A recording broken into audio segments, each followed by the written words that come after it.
నమస్తే, welcome to KK news. నేను శ్రీదేవి. దొంగతనానికి కాదేది అనర్హం అన్నట్లు తయారైంది సైబర్ దొంగల తీరు.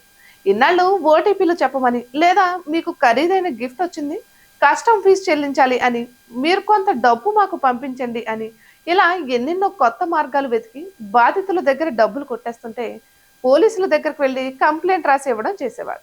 ఇప్పుడు భారతదేశంలో సైబర్ నేరస్తుల తీరు అంతకంతకు ఎక్కువవుతుంది. ఆశ చూపడం, లేదంటే మోసపూరిత తీరుతో మోసాలకు పాల్పడుతున్న వైనాలు అంతకంతకు ఎక్కువవుతున్నాయి.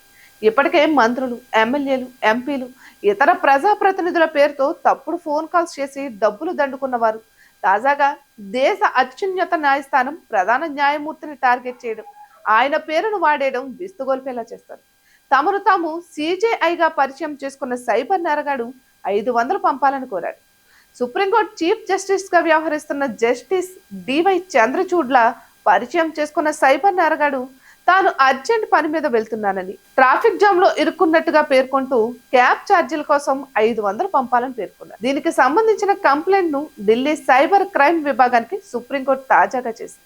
ఇక సోషల్ మీడియాలో తన పేరు మీద జరిగిన చాట్ కు సంబంధించి స్క్రీన్ షాట్ ను చూసిన చంద్రచూడ్ విస్మయానికి గురయ్యారు. వెంటనే ఈ అంశాన్ని సీరియస్ గా తీసుకున్న సుప్రీంకోర్టు భద్రతా విభాగం సైబర్ క్రైమ్ విభాగంలో ఈ ఎఫ్ఐఆర్ చేశారు. దేశ చీఫ్ జస్టిస్ ను వదలకుండా బరి తెగుస్తున్న సైబర్ నేరగాళ్ల లెక్క తేల్చాల్సిన సమయం ఆసన్నమైందని చెప్పి ఎంతో కష్టపడి కాయా కష్టం చేసుకున్న డబ్బుల దగ్గర నుండి దాచుకున్న డబ్బుల వరకు ఏదైనా సరే వారి కంట పడిందా మన కర్మ కాలినట్టే. ఇన్నాళ్ళు దొంగలంటే ఇంటి మీద పడి దోచుకుపోవడము, లేదంటే దారి కాచి దోచేయడము చేసేవారు.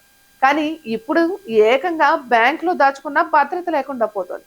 ఇలాంటప్పుడు ఎక్కడ దాచుకోవాలో సగటు మానవుడికి $1000 ప్రశ్న. ఇటువంటి మరెన్నో వీడియోస్ కోసం కేకే న్యూస్ తెలుగు ఛానల్ని సబ్స్క్రైబ్ చేసుకోండి.